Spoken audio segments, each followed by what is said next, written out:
আজকে মোটামুটি 8-10 ঘাউর কলা কাটা হলো।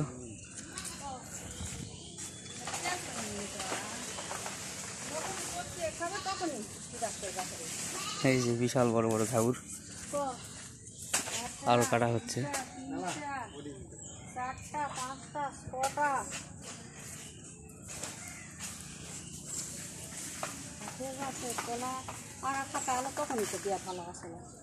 হ্যাঁ, ইন্দুরে খাইছে এখানে কিছু কলা, ইন্দুরের জন্য এই যে কলা খাইছে। মানিক অপরি ঘাউর, এটা বিশাল ঘাউর।